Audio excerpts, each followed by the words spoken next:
Sorry, थोड़ा सा technical problem की वजह से मैं डिस्कनेक्ट हो गया था। अभी मैं फिर से कनेक्ट कर दिया है मैंने। हाँ, तो हम देख रहे थे ब्रजोत्सव जी की टीका, जिसमें मंगलाचरण हम देख रहे थे। तो मंगलाचरण में ये कहा है कि स्वस्यार्थे रहस्यम स्वम स्वाचार्य समादिशत, जिन्होंने अपने निज जनों के लिए अपने मार्ग का रहस्य आचार्य चरणों को उपदिष्ट किया। ये प्रथम श्लोक का अर्थ हुआ। तदेव पद्यबंधेन कथितम तैहि पुनः स्वतः दुर्बोधम तच्च लक्ष्यम स्यात् कृपा कृपयैव तदीयया। अब उपदेश को आचार्य चरणों ने पद्यबंध के रूप में, यानी कविता के रूप में, काव्य के रूप में छंदबद्ध करके आपने पुनः स्वतः ही कहा सिद्धांत रहस्य ग्रंथ में। परंतु वो दुर्बोध यदि है, दुर्बोधम तस्य लक्ष्यम स्यात् कृपयैव तदीयया, वो दुर्बोध है जो आपने आज्ञा की सिद्धांत रहस्य में। हमको देखने में भले ही वो 8 श्लोकों का लगता है, परंतु उसमें गूढ़ अर्थ रहा हुआ है, इसलिए वो दुर्बोध है। जब तक कि आप कृपा करके हमें उसका अर्थ बोधन न कराएं, इसलिए दुर्बोधम तस्य लक्ष्यम स्यात्, लक्ष्य कब होगा उसका हमें अर्थ कब ध्यान में आएगा, जब स्यात् कृपयैव तदीयया, आपकी जब कृपा होगी तभी हमें उसके अर्थ का ज्ञान होगा। इति तथा तेषामहं श्रीमदाचार्याणां निजाश्रयं नमामि चरणाम्भोज तलम कारुण्य रंजितम। वो आपके कहे हुआ उपदेश हमें गृहित कब होगा, जब आप कृपा करेंगे। इसलिए उन आचार्य चरणों का निजाश्रय करते हुए मैं उन्हें नमन करता हूँ। श्रीमदाचार्याणाम निजाश्रयम नमामि चरणाम भोजताल तलम, आपके चरण कमल के तल को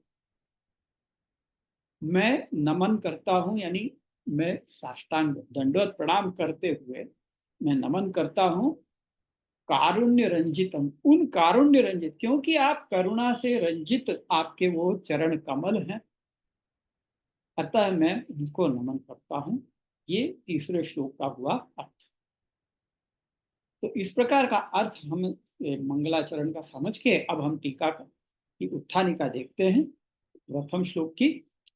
उसमें आज्ञा करते हैं, अथ साक्षात भगवान दैवोद्धारार्थम स्वाग्नेयैव प्रादुर्भूतान श्रीमदाचार्यन अग्रे वक्ष्यमाण प्रबल दोषैः साक्षात भगवद भजना अनधिकारिणां जीवानां शुद्धाश्च सुखिनश्चैव ब्रह्म विद्या विशारदा भगवत सेवने योग्या नान्य इति उक्तत्वात् तन्निवृत्ति पूर्वकम पुनर्ब्रह्म संपत्ति व्यतिरेकेण तदर्थम अंगीकार योग्यता मत्वा तद्दोष निवृत्तिं प्रतीक्षमाणान् दृष्ट्वा स्वयमेव तन्मार्ग व्यवस्था सकल मार्गेभ्यो भिन्नमेव ज्ञापयन् तेषां फलदान विलंब असहिष्णु सन श्रीमदाचार्याणां मार्गाधिष्ठातृत्वात् स्वसिद्धांत रहस्यम यदा ज्ञापयत् तदेव श्रीमदाचार्य चरणाः प्रत्यक्षार्थ विचारेण निरूपयन्ति। ये बहुत लंबा वाक्य है, इसको हम तोड़ तोड़ के समझेंगे, एकदम से पूरा समझ में नहीं आएगा। बहुत लंबा वाक्य है, पूरा एक ही वाक्य है, पूरा पैराग्राफ। ये देखो, आप संस्कृत भाषा की एक ये सुंदरता है कि इतना लंबा वाक्य किसी भाषा में ऐसे नहीं हो सकता, और उसकी इतनी मतलब एक भी अर्थ स्फुट न हो ऐसा नहीं है, पूरा स्फुट हो रहा है। तो ये आज्ञा कर रहे हैं कि अथ साक्षात भगवान देवोद्धारार्थम स्वाज्ञैव प्रादुर्भूता। अभी भगवान क्या आज्ञा कर रहे हैं कि साक्षात भगवान ने दैवी जीवों के उद्धारार्थ के लिए अपनी आज्ञा से ही जो प्रादुर्भूत हुए हैं, ऐसे श्रीमदाचार्यों के समक्ष आगे कहे जाने वाले प्रबल दोषों के कारण साक्षात भगवत भजन में अनधिकारी जीव जो हैं, क्यों अनधिकारी हैं, ये बता रहे हैं कि आपने आज्ञा तो कर दी कि जीवों को शरण में लाना है, परंतु भगवान आचार्य चरणों को ये चिंता हुई कि जीव दोष से भरा हुआ है और उनमें भी मुख्य 5 प्रकार के दोष हैं जो इस ग्रंथ में आगे कहे जाने लगते हैं। तो वही यहाँ टीकाकार कह रहे हैं कि अग्रे वक्ष्यमाण प्रबल दोष ही, वे 5 दोष हैं कि जिन दोषों के कारण जीव का संबंध भगवान से हो नहीं सकता है। वो कौन से दोष हैं वो तो हम आगे देखेंगे ही, परंतु यहाँ कहने का तात्पर्य यह है कि जीव तो अनेकों दोषों से भरा हुआ है। काम, क्रोध, लोभ, मोह, मद, मत्सर इत्यादि अनेक प्रकार के दोष जीव के भीतर हैं, परंतु वे कौन से दोष हैं जिनके कारण जीव प्रभु के साथ संबंध बांध नहीं सकता, संबंध बांधने के अयोग्य है। वो मुख्य 5 प्रकार के दोष हैं जो आगे इस ग्रंथ में कहे जाने वाले हैं। तो वो कैसे हैं, वो प्रबल दोष हैं। तो वही यहाँ कह रहे हैं कि प्रबल दोषों के कारण साक्षात भगवत भजन का अधिकार जीवों को नहीं है। जीव साक्षात भगवत भजन का अधिकार नहीं है कहने का तात्पर्य क्या है कि जीव को अन्य जो विभूतियां हैं भगवान की, उनका भजन करने का तो अधिकार है। वो तो क्योंकि वो शास्त्रों से बंधे हुए देवता हैं। प्राकृता सकला देवा गणितानंदकम बृहत, ये कहा हुआ है ना आचार्य चरणों ने।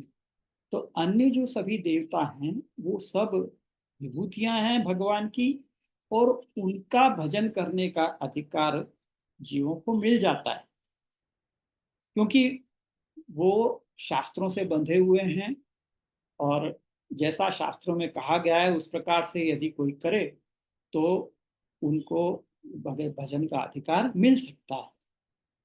प्रायश्चित आदि और अनेक प्रकार के वहां पर शुद्धि के प्रकार कहे गए हैं। उन शुद्धि का की विधियां करने के बाद जो जीव है वो उन विभूतियों के पूजन आदि करने का अधिकार उनको मिल जाता है, परंतु साक्षात भगवान के भजन का अधिकार वो तो नहीं प्राप्त हो सकता, क्योंकि यमे वेश वृणुते तेन लभ्य कहा हुआ है वेदों में। साक्षात भगवान यानी पूर्ण पुरुषोत्तम श्री कृष्ण। आचार्य चरणों ने सब श्रीमद् भागवत में सुबोधनी जी में कहा है, एतेन चांश कला पुंसा कृष्णस्तु भगवान स्वयं। ये श्रीमद् भागवत का भी वाक्य है। उसमें ये कहा है कि जो विभूतियां हैं वो सारी भगवान के अंश और कला अवतार हैं, और वो सब अंश और कला अवतार के होते हुए साक्षात भगवान स्वयं कौन है, तो वो श्री कृष्ण। तो साक्षात भगवान श्री कृष्ण किसी शास्त्र से बंधे हुए नहीं, किसी मंत्र से बंधे हुए नहीं है, किसी विधि से बंधे हुए नहीं है। इसलिए उनका साक्षात भजन करना हो तो उसकी विधि तो कहीं पे भी किसी शास्त्र में कहीं पे भी किसी विधि में कहीं कही नहीं गई है। इसलिए उन दोषों के चलते जीव तो अनधिकारी रह ही जाता है। तो स्वयं आचार्य चरणों ने भी सुबोधनी जी के प्रथम स्कंद के प्रथम अध्याय के तीसरे कारिका में ये कहा है अपनी सुबोधनी टीका में कि शुद्धाश्च सुखिनश्चैव ब्रह्म विद्या विशारदा भगवत सेवने योग्या नान्या। जो शुद्ध हैं, जो सुखी हैं, सुखी से यहाँ तात्पर्य लौकिक सुख से नहीं है, परंतु जिन पर भगवान की कृपा है वो सुख वास्तव में सुख है। भगवान की अलौकिक की कृपा जो है, अहेतु की कृपा जो है, वो जिनको प्राप्त है वो सुखी है। इसलिए यहाँ आचार्य चरण आज्ञा कर रहे हैं शुद्धाश्च सुखिनश्चैव। जो शुद्ध हैं, जो सब दोषों से रहित हैं, जिनके दोष निवृत्त हो चुके हैं और जिन पर भगवान की कृपा है। वे ही ब्रह्म विद्या में विशारद हो सकते हैं और भगवान के सेवन करने के योग्य भी वे ही जीव। ये आचार्य चरणों ने सुबोधनी जी में पहले ही कह दिया है। अतः ये कहा होने के कारण इति उक्तत्वात् तन निवृत्ति पूर्वक पुनर्ब्रह्म संपत्ति व्यतिरेकेण, यानी उन दोषों की निवृत्ति होते हुए पुनः ब्रह्म रूपी संपत्ति, यानी ब्रह्म रूपी संपत्ति की प्राप्ति, यानी क्या, ब्रह्म का गुण कैसा है, क्या है, मुख्य गुण क्या है? ब्रह्म का मुख्य गुण है शुद्ध होना, निर्दोष होना। निर्दोषम ही समम ब्रह्म, ये एक ब्रह्म का लक्षण कहा है कि उसमें कोई दोष नहीं है, निर्दोष है और सब में समान भाव वाला। तो ये जो निर्दोष और सब में समान भाव वाला होना, ये ही ब्रह्म संपत्ति वाला होना कहा गया है। तो जिनमें ये ब्रह्म संपत्ति है उनको ही भगवान की सेवा का अधिकार प्राप्त होता है। इसलिए यहाँ कह रहे हैं कि तन निवृत्ति पूर्वक, दोष निवृत्ति पूर्वक पुनः ब्रह्म संपत्ति व्यतिरेकेण, जब तक ये ब्रह्म संपत्ति नहीं प्राप्त हो जाती उसके बिना तदर्थम अंगीकार अयोग्यता, तब तक भगवान के द्वारा अंगीकार की योग्यता उनमें नहीं आती है। जब तक कि पुनः वो शुद्ध नहीं हो जाते और ब्रह्म संपत्ति की प्राप्ति उनको नहीं हो जाती, तब तक वे अंगीकार की योग्यता नहीं पा सकते। इति मत्वा, ये जानकर, ये आचार्य चरणों ने जाना, तद दोष निवृत्तिम प्रतीक्षमाणान दृष्ट, तो उस दोष की निवृत्ति का प्रकार स्वयं भगवान ही अपने मुख से कहें, इस बात की आचार्य चरण प्रतीक्षा करें। और आचार्य चरण जो वहां पर गोविंद घाट पर, या कहो कि ठकरानी घाट पर आप जो चिंता में विराजे हुए थे, तो वो यही चिंता थी कि दोष से भरा हुआ जीव है और उस दोष की निवृत्ति का प्रकार मैं क्या बताऊं जीवों को, क्योंकि शास्त्रों में जो दोष निवृत्ति के प्रकार कहे गए हैं वो तो विभूतियों की सेवा पूजा करने के लिए वो सारे बताए गए हैं। परंतु भगवान ने मुझे आज्ञा कर दी कि जीव को शरण में लो, परंतु जीव को मैं आपकी शरण में लेके आपकी सेवा का अधिकार कैसे दिलाऊं, क्योंकि उनके दोषों की निवृत्ति आपके सेवा के योग्य जो हों, ऐसे दोष निवृत्ति का प्रकार तो कहीं किसी शास्त्र में कहा नहीं है, तो भगवान स्वयं आज्ञा करे तो ही मिल सकता है। इसलिए आप उसकी प्रतीक्षा में थे। तद दोष निवृत्तिम प्रतीक्षमाणान दृष्टा, ये जब आपने भगवान ने देखा तो स्वयं एतन मार्ग व्यवस्था सकल मार्गेभ्यो भिन्नामेव ज्ञापयंस, स्वयं ही इस मार्ग की व्यवस्था, पुष्टि मार्ग की व्यवस्था क्या है ये बताने के लिए, वो भी किस प्रकार, अन्य सभी मार्गों से भिन्न ऐसा प्रकार बताते हुए, ज्ञापयंस तेषाम फलदान विलंब असहिष्णु सन, और ये बताते हुए सब मार्गों से भिन्न प्रकार का जो यहाँ पर उपाय है वो बताने के लिए, भाई क्यों बताने के लिए उद्यत हुए भगवान, क्योंकि फलदान विलंब में असहिष्णु है।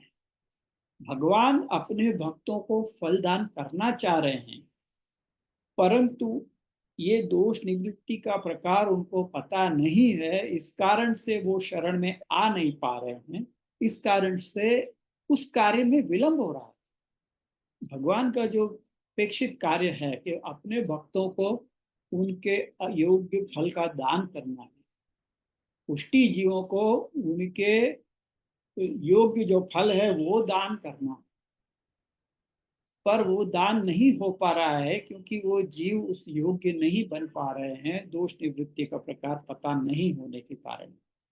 इस कारण से विलंब हो रहा है उन जीवों को शरण में आने। और वो विलंब आप सहन नहीं कर पा रहे, भगवान स्वयं सहन नहीं कर पा रहे हैं। ये देखो यहाँ आपकी कृपालुता कितनी बड़ी, यहाँ पे पुष्टि प्रभु का स्वरूप यहाँ पर इस पंक्ति में, इस वाक्य में और इस शब्द में हमको मिल रहा है। फलदान विलंब असहिष्णु सन श्रीमदाचार्याणाम मार्गाधिष्ठातृत्वात् स्वसिद्धांत रहस्यम यद अज्ञापयत्। आप असहिष्णु है फलदान के विलंब में, आप उस जो फलदान में विलंब हो रहा है उसको सहन नहीं कर पा रहे होने के कारण आपने देखा कि आचार्य चरण इस मार्ग के अधिष्ठाता हैं, क्योंकि आपने ही आज्ञा करी है, भगवान ने ही आज्ञा करी है आचार्य चरणों को इस मार्ग को स्थापित करने की। तो उस हिसाब से आचार्य चरण इस मार्ग के अधिष्ठाता हुए। तो अधिष्ठाता होने के कारण अपना सिद्धांत रहस्य जो है वो भगवान ने श्री आचार्य चरणों को जो आज्ञा दी, तदेव श्रीमदाचार्य चरणा प्रत्यक्षार्थ विचारण निरूपयन्ति। उसी आज्ञा को आचार्य चरण अब प्रति अक्षर का अर्थ विचार करते हुए निरूपण कर रहे हैं। अब ये जो आगे श्लोक आएगा श्रावणस्यामले पक्षे, उसका उसके लिए उसका इंट्रोडक्शन आप यहाँ इस प्रकार दे रहे हैं कि भगवान ने स्वयं आज्ञा की आचार्य चरणों को भूतल पर पधारने की, आज्ञा की हुई है और आचार्य चरण उन उस आज्ञा का पालन करने के लिए भूतल पर पधारे। परंतु जीवों को शरण में लेने में जो 5 दोष मुख्य हैं, जो शरण में लेने के योग्य नहीं होने दे रहे हैं, उनको दोष की निवृत्ति का प्रकार तो भगवान ने अभी तक बताया नहीं है। तो इस चिंता में आचार्य चरण विराजे हुए हैं। तब आचार्य चरण की इस चिंता को दूर करने के लिए और जीवों को अपने मार्ग के योग्य बनाने के लिए जो उपाय है, वो दोष निवृत्ति का उपाय बताने के लिए, क्योंकि भगवान स्वयं अपने भक्तों को फलदान में जो विलंब हो रहा है वो सहन नहीं कर पा रहे हैं, इस कारण से आप स्वयं वहां पधारे और आप उन्हें मार्ग के अधिष्ठाता होने के कारण आचार्य चरणों को उस सिद्धांत रहस्य का उपदेश किया।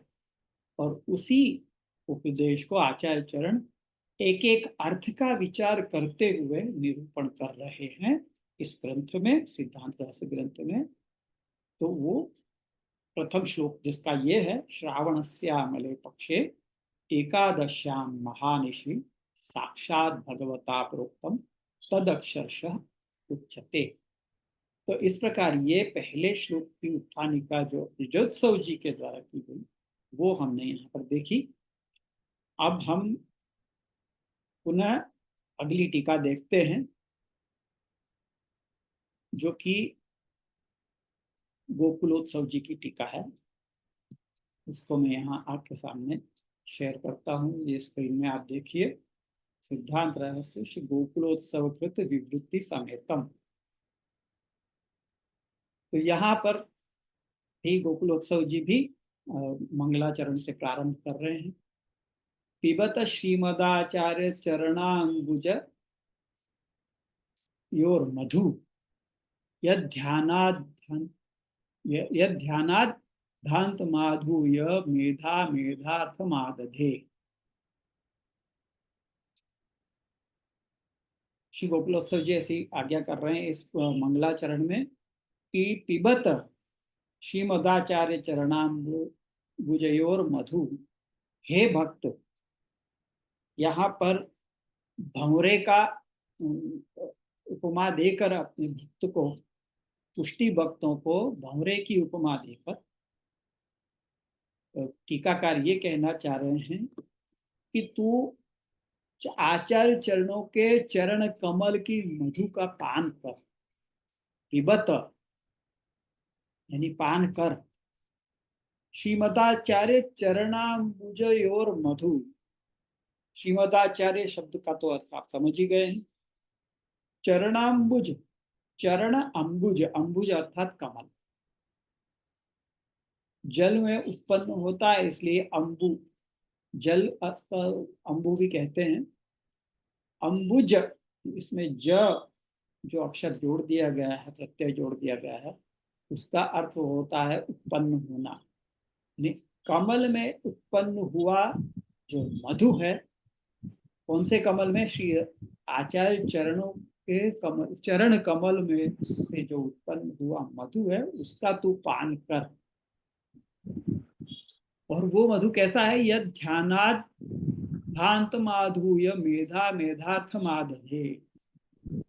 उस चरण कमल के मधु का तू पान कर कि जिसका ध्यान करने से, जिसका ध्यान करने से जो मेधा है, जीव की जो बुद्धि है, वो बुद्धि के अर्थ को प्राप्त कर सकती है।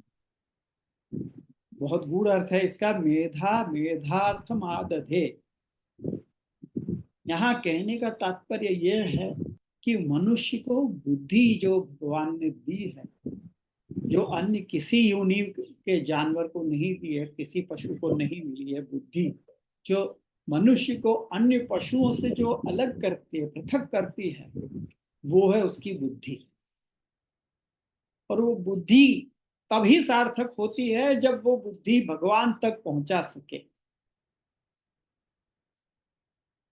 तो मेधा मेधार्थम आदधे, मेधा अपने अपने मतलब मेधा होने का जो अर्थ है, जो जो फल है, उसको प्राप्त कर सके। वो कैसे प्राप्त करेंगे? तो कह रहे हैं कि आचार्य चरण कमलों का ध्यान करने से बुद्धि जो है वो अपने अर्थ को प्राप्त करती है। कहने का तात्पर्य ये। तो हे भक्त, तुम आचार्य चरणों के चरण कमल का जो मधु है उसका तू पान कर, ये कह रहे हैं। अब देखते हैं टीका में क्या कह रहे हैं, आज्ञा कर रहे हैं। अथ साक्षात भगवान स एकशते इत्यादि श्रुत्या क्रीडार्थम नाना स्वभावम जगद उत्पाद्य तत्र साक्षात स्वसेवोपयोगित्वेन प्रकटितानां वक्ष्यमाण प्रबल दोष विस्कृत स्वधर्माणां दैव जीवानां तत्रापि पुष्टि मार्गीयान् उत्तर दलानुभवार्थमेव पृथक् कृतानां तत्र संसर्गवशाद उपचीयमानं बाहिर्मुख्यम् अवलोक्य तदुद्दिधीर्षया स्वसेवायाम् अंगीकारार्थं स्वाज्ञयैव प्रादुर्भूतानां श्रीमदाचार्याणां शुद्धाश्च सुखिनश्चैव ब्रह्म विद्या विशारदा भगवत् सेवने योग्या नान्य इति वाक्यान् तन्निष्ठ दोषा भावस्य ब्रह्म विद्या संपत्तेश्च तत्राधिकार संपादकत्वात्। कह रहे हैं कि साक्षात भगवान, जिनको श्रुति कहती है कि स एकशते, उसने विचार किया, ऐसा श्रुति कहती है। किसने विचार किया? परब्रह्म ने विचार किया। तो आप साक्षात भगवान ने ये विचार किया, ये जो क्रीडार्थम नाना स्वभाव जगत उत्पाद्य, स्व एकाकी न रमते स्वद्वितीय में इच्छत, ये सब जो श्रुतियां कह रही हैं कि जो अकेले उसका रमण में मन नहीं लगा, उसने दूसरे की इच्छा करी, तब उसने विचार किया और विचार करके अनेकों प्रकार के स्वभाव वाला यह जगत उत्पन्न किया। किस लिए किया? क्रीडार्थम, अपनी क्रीड़ा के लिए, अपनी लीला के लिए ब्रह्म ने इस नाना स्वभाव वाले, अनेक प्रकार विविध स्वभाव वाले इस जगत का उत्पादन किया, उसको अपने में से उत्पन्न किया। और उस जगत में तत्र साक्षात स्वसेवोपयोगित्वेन प्रकटिता, उसमें अनेक प्रकार के जीव प्रकट किए। कुछ इस प्रवाह के, इस संसार के प्रवाह में बहे जाने के लिए प्रवाही सृष्टि उत्पन्न की। कुछ वेदोक्त मार्ग का चलन कराने के लिए मर्यादा के जीव प्रकट किए, और कुछ जीव ऐसे प्रकट किए जो साक्षात अपनी सेवा के लिए जिनका प्राकट्य किया, जिनको उत्पन्न किया। तो ऐसे जो साक्षात स्वसेवोपयोगी के रूप में जिनको प्रकट किया है, ऐसे जीवों को आगे जो कहे जाने वाले प्रबल दोष हैं, वही बात कह रहे हैं यहाँ पे भी वही, कि वक्ष्यमाण प्रबल दोष विस्मृत स्वधर्माणाम, उन 5 दोषों के कारण अपना धर्म जीव भूल गए हैं। यानी वे जीव जिनको भगवान ने अपने ही सेवा के लिए प्रकट किया है, वे जीव अपने उन 5 प्रकार, उन जो प्रबल दोष हैं, उन दोषों के चलते उनको अपना धर्म याद नहीं रहा है। वो अपना धर्म, स्वधर्म जो है, जीव का जो धर्म है भगवत सेवा का, वो भूल चुके हैं। तो ऐसे दैवी जीवों को तत्रापि पुष्टि मार्गी आना, दैवी जीवों में भी पुष्टि मार्गी मुख्य, उनको उत्तर दलानुभवार्थम एवं पृथक कृताना। क्यों जो ऐसे जीव हैं, वो पुष्टि जीव है। आचार्य चरण ने आज्ञा करी है कि पुष्टिम कायर निश्चय, सिद्धार्थ अपने पुष्टि प्रवाह मर्यादा ग्रंथ में आपने बताया है कि पुष्टि के जीव जो हैं वो अपने भगवान ने अपनी काया से उत्पन्न किए। तो जब काया से उत्पन्न किए हैं तो उनको दूर क्यों किया, उसका उत्तर हमको यहाँ मिल रहा है, उत्तर दलानुभवार्थमैव पृथक्तता।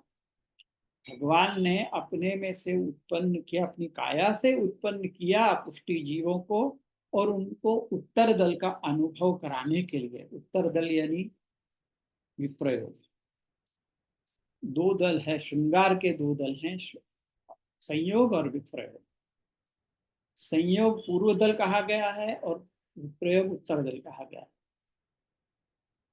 ये दोनों का एक साथ जब अनुभव हो, मतलब एक के बाद एक अनुभव हो, तब जाकर श्रृंगार रस जो है उसका आनंद पूर्ण होता है। जैसे भोजन हम करें तो भोजन का आनंद हम कब ले सकते हैं, जब हमें इतनी भूख बराबर लगी हो। जैसे कोई बहुत सुंदर व्यंजन आपने बनाए हैं, आप कोई पार्टी करते हैं या घर में कोई दावत रखते हैं, तो आप क्या करते हैं, सुंदर सुंदर व्यंजन बनाते हैं और उन व्यंजनों का आनंद ले सके उसके लिए भूख लगनी जरूरी है, आवश्यक है। तो आप ऐसे पदार्थ परोसते हैं कि जिनसे भूख खुले, उनको कहते हैं, आप लौकिक भाषा में कहते हैं स्टार्टर्स।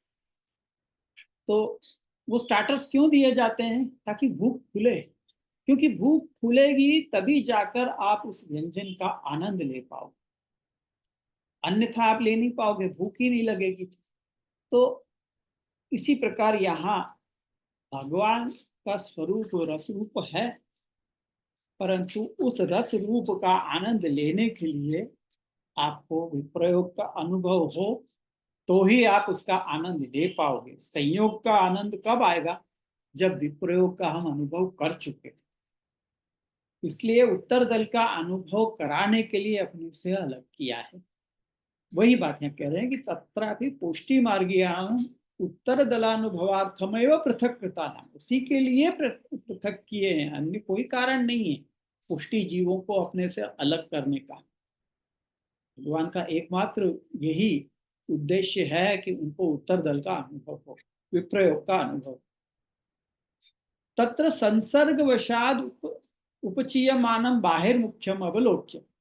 अब उनको अलग तो कर दिया, परंतु वो रह रहे हैं कहाँ पर, इसी जगत में, संसारियों के बीच में, प्रवाहियों के बीच में। तो प्रवाहियों के संसर्ग के कारण उनमें बहिर्मुखता भी आ जाती है।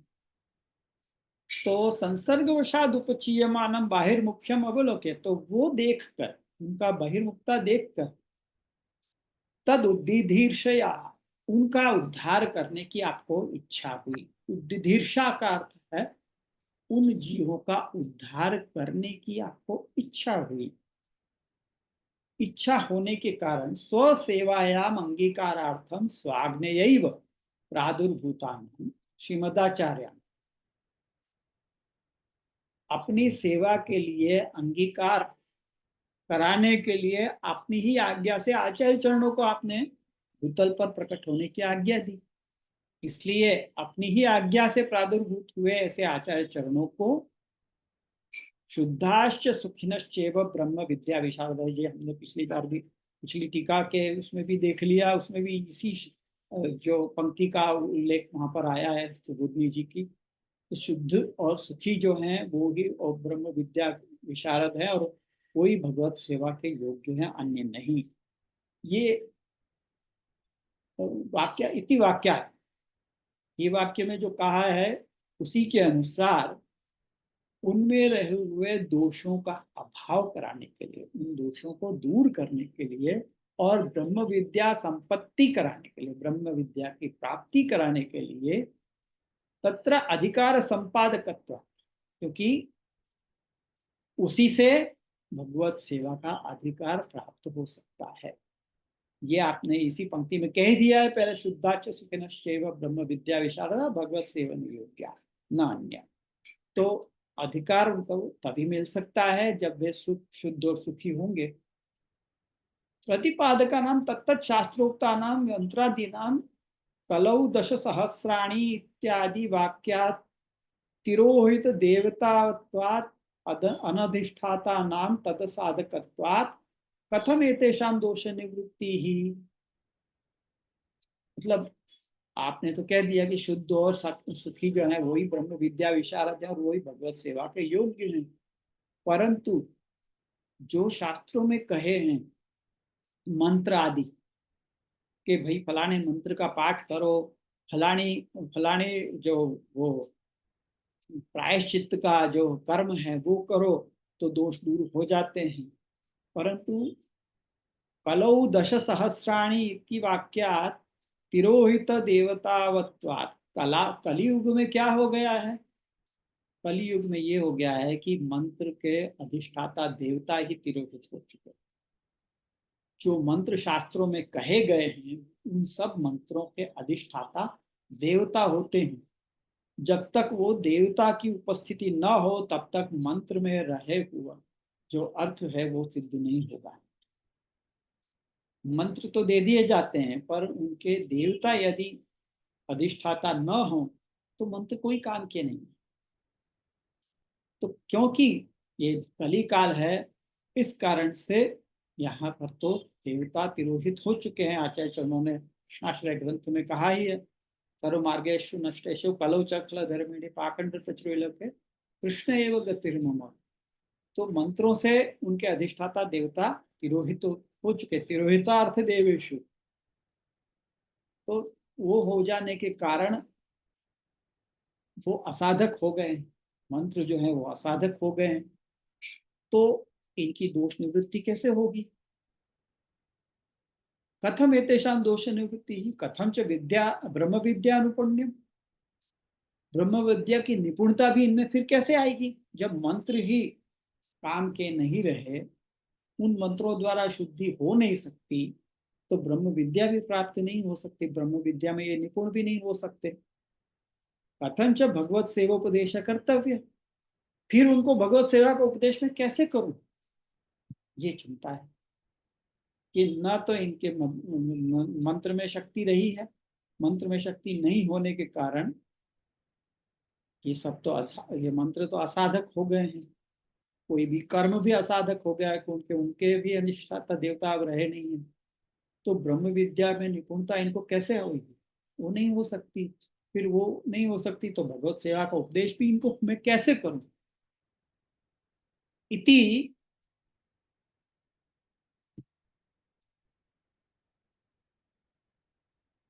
इति चिंतया,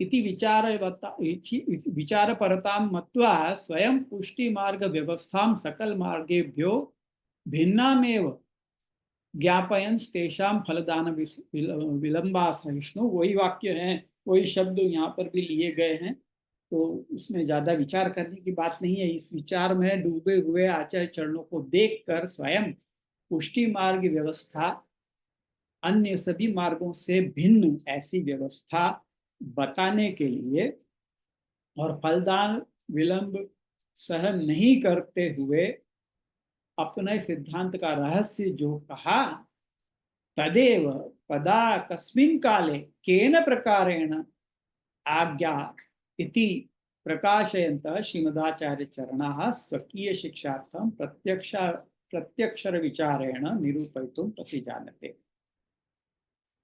तो वो आज्ञा कब, किस समय, किस प्रकार कही, वो आचार्य चरण यहाँ अपने जीवों के शिक्षा के लिए, उनको बताने के लिए, सिखाने के लिए एक एक अक्षर का विचार करते हुए प्रति अक्षर विचारेण निरूपयितुम प्रतिजानन्ते, वो निरूपण करने के लिए आप यहाँ प्रतिज्ञा करते हैं कि श्रावणस्यामले पक्षे एकादश्यां महर्षि साक्षात भगवता प्रोक्तम तद अक्षरश उच्यते।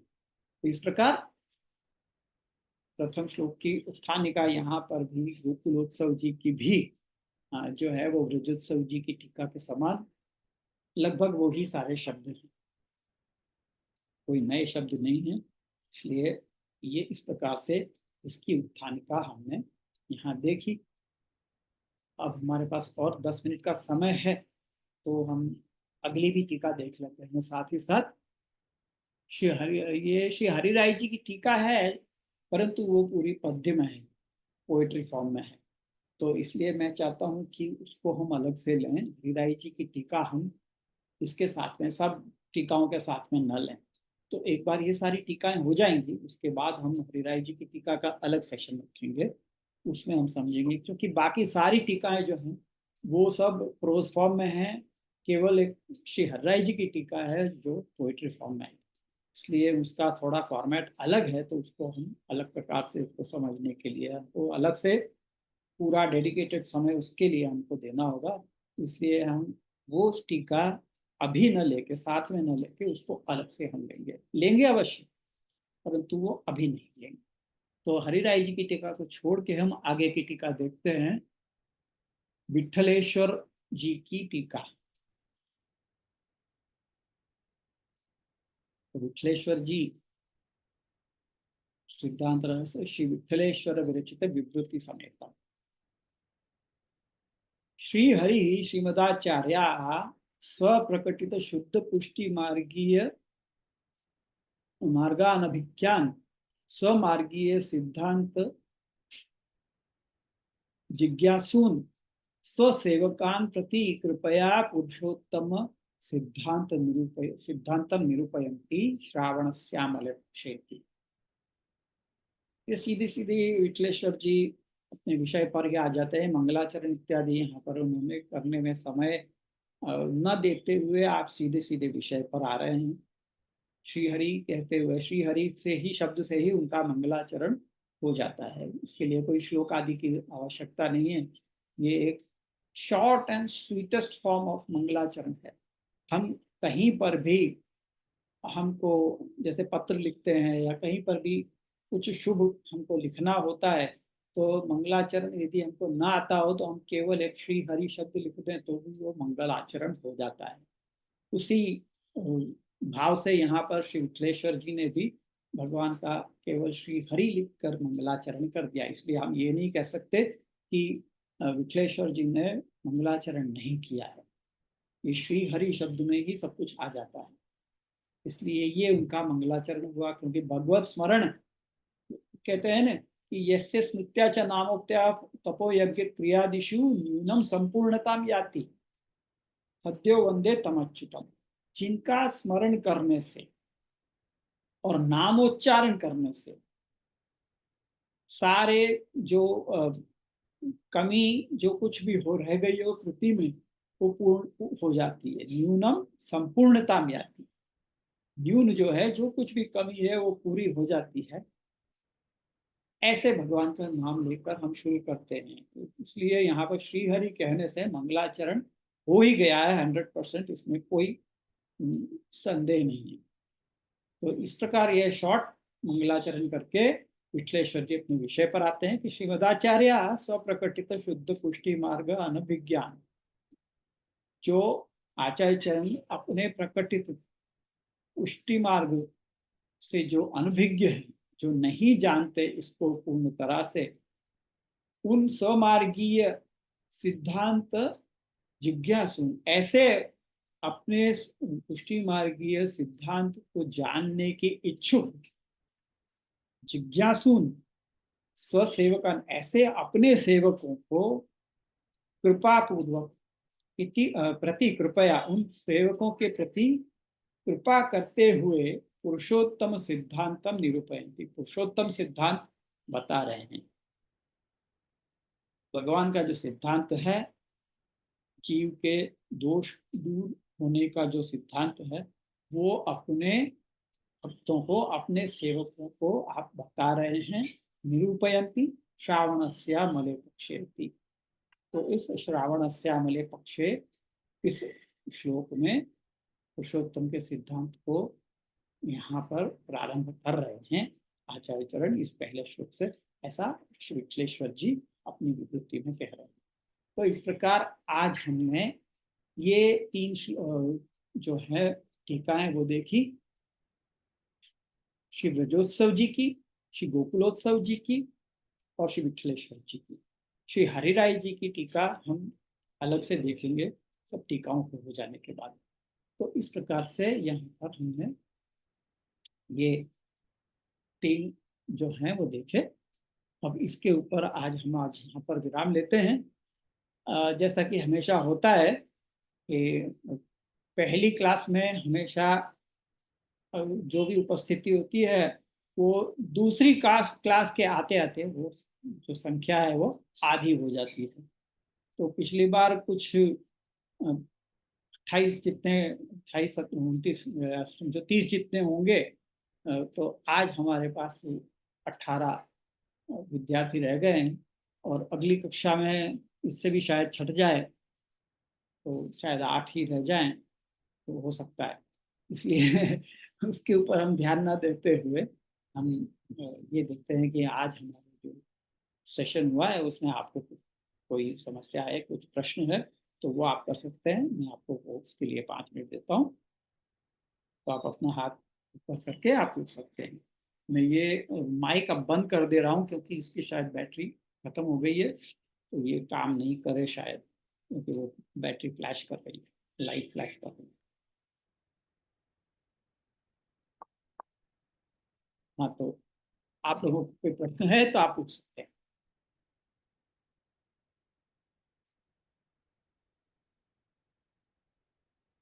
जाग तो रहे हैं ना सब, कि सो गए?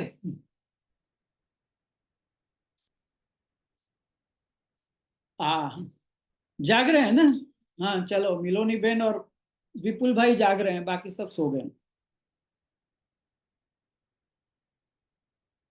जी, बीना बहन ने भी कहा कि जी हम सो गए हैं।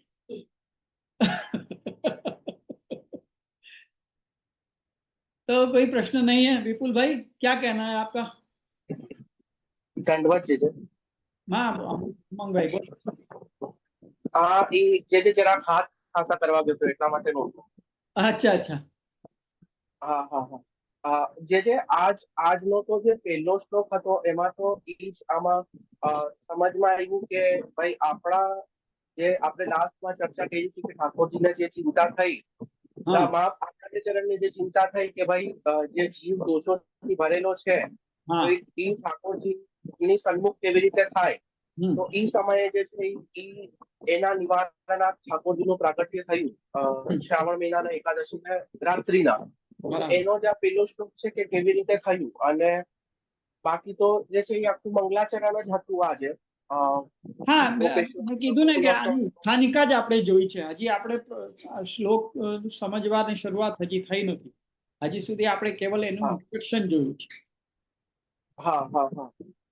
હવે શ્લોક તો હવે જ્યારે આ બધી ઉત્થાનિકાઓ, બધી ટીકાઓના ઉત્થાનિકા થઈ જશે પછી શ્લોકનું પ્રારંભ થશે. એટલે આ વખતે થોડી ક્લાસ લાંબી ચાલવાની છે, એટલે ધીરજ રાખજો. બહુ જલ્દી આપણે શ્લોક ઉપર આવી જઈએ એવી કોઈ રાખતા નહીં ઈચ્છા. બધી ટીકાઓ લઈ આનંદ આનંદ આવી રહ્યો છે, કેમ કે આપણી એક એક શબ્દોનો જે અર્થ છે સંસ્કૃતનો, એ આપણી એક એકનું મતલબ ટ્રાન્સલેશન કરીને જે સમજાવી રહ્યા છો, એ પણ हाँ બહુ બહુ સુંદર લાગી છે. એટલે ધીરજ તો છે જ કે ભાઈ જેટલું મતલબ શાંતિથી ને જેટલું ઓલું હળવાશથી કરશું, એટલું જ આપણને સુંદર આમાં જાણવા મળશે. हाँ हाँ सरस है ये भी जानवा હા तो મળવાનું જ છે એ વસ્તુ જી જી જી જી હા બસ બીજું કઈ બીજા કોઈને કઈ ના જી જી ઓકે હા गौरव जय दंडोत करूं जय हाँ हाँ बोलो बोलो जय आपने जो आज्ञा करी जैसे कि विप्रयोग को अनुभव होए तब संयोग रस को आनंद आवे, बराबर तो या में जय को क्रम है, ये क्रमशः होना चाहिए कि पहले संयोग होए के तभी तो विप्रयोग को अनुभव होए, संयोग ही नहीं होए तो विप्रयोग को अनुभव कैसे होए? हाँ बराबर ये संयोग और विप्रयोग ये एक के बाद एक चलती प्रक्रिया है ये तो जय या में प्रथम सीढ़ी कौन सी है? प्रथम सीढ़ी आप संयोग को ही कह सको। जैसे ठाकुर जी ने रास लीला के समय में पहले लघु रास भयो, बाकी बाद भगवान अंतर्धान हो गए, वो भयो विप्रयोग को दान, और वाके बाद जो महारास भयो वो पुनः संयोग। तो वह हिसाब से देखें तो पहले संयोग होनो ही ये पहली सीढ़ी है, क्योंकि वहां में परिचय मिले, परिचय होगा तो अपन को विप्रयोग होगा ना। व्यक्ति को परिचय ही नहीं होगा तो विप्रयोग कहाँ से होना। ऐसे पहले संयोग बाकी पहली सीढ़ी है, ऐसा मैं मानूं।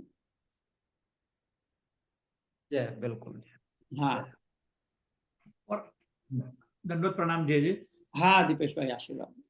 हाँ तो वही ना, वही कह रहे हैं यहाँ आचार्य चरण को भी कि जो लीला के जीव है उनको तो संयोग भयो हतो, हाँ तो विप्रयोग की दशा के लिए जो हुई है वो विप्रयोग को देने के लिए वो भूतल पे आए विराजे हुए। अब तक तो संयोग में ही हते ना, हते तो वो भगवान के, दशा, हाँ भगवान के देह हुई तो वो पृथक हुए हैं ना, तो यानी देह में ही हते, यानी वो संयोग में ही हते। हाँ तो अभी वो संयोग वापिस करवानो है, तो विप्रयोग दोष के कारण जो भूल गयो है ना जीव, तो उसी के लिए फिर से संयोग की प्राप्ति के लिए साक्षात ठाकुर जी के सेवार्थ ये सब चल रहे हैं। बराबर है, बिल्कुल सही है। तो पहले संयोग है ये बात तो नक्की हो ही गई ना। हाँ हाँ बस वही उनको प्रश्न है। और गौरव जी वैसे आप कहाँ से हैं? जय मैं ग्वालियर के पास मुरैना से हूँ। अच्छा अच्छा अच्छा, पहले या के पहले की कक्षा में आप थे? हाँ पहले की कक्षा में आतो जय, लेकिन लेट आतो काफी। अच्छा ठीक ठीक है। हाँ, जय चलो और कोई जिनके पास प्रश्न है कोई? अगर नहीं है तो अपन यहाँ पे विराम करें, अपन आश्रय को बदले में दृढ़ इन चरणन केरो भरोसो, दृढ़ इन चरणन के श्री वल्लभ नख चंद्र छटा बिन, सब युग माज अंधेरो भरोसो, साधन और नहीं या कलिमी जासो होय निबेर, सूर कहा कहे द्विविध आदरो, बिना मूल को चेरो भरोसे, शरण के। तो अपन अब पुनः अगले सप्ताह मिलेंगे यही समय में, और यही लिंक रहेगी। आप लोग हमेशा ये याद रखियो कि अगले मतलब अगस्त की 8 तारीख तक यही लिंक रहने वाली है, उसके बाद फिर अगर लिंक बदली तो मैं वापस आपको भेज दूंगा, तब तक यही लिंक चलेगी। ठीक है, तो अपन अगले सप्ताह मिलें। विजय श्री